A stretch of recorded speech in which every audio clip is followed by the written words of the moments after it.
Hi guys, welcome to my kitchen. Today's video gagawa po ako ngayon ng carpaccio di salmon. Tara guys.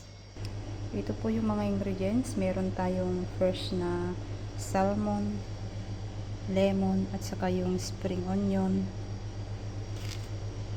sesame seeds, olive oil, at saka yung balsamic vinegar. First guys, hihiwain ko lang itong salmon sa manipis na piraso, pero tanggalin ko muna yung kanyang balat.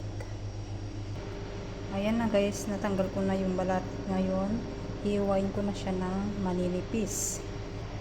Ayan na guys, nahiwa ko na ng maninipis.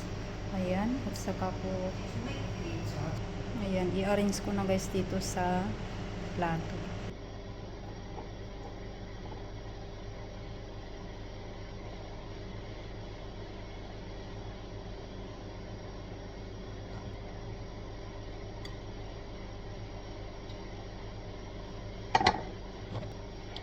Ayan, uwitin lang natin siya guys hanggang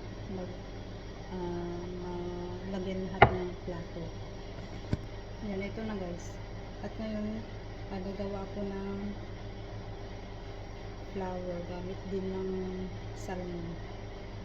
Tapos ilagay ko dito sa likod. Ayan na guys.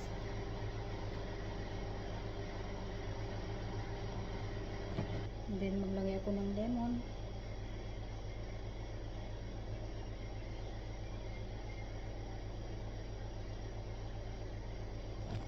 Ayan, maglagay na ako guys ng spring onion.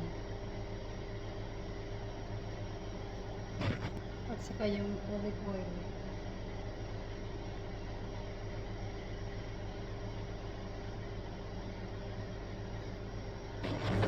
Tapos mag-squeeze po ako ng lemon juice.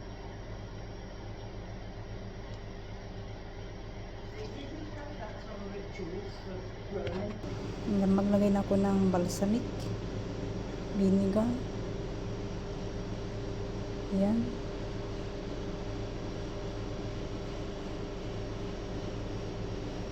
At saka yung sesame seeds. Ayan. Ito na po yung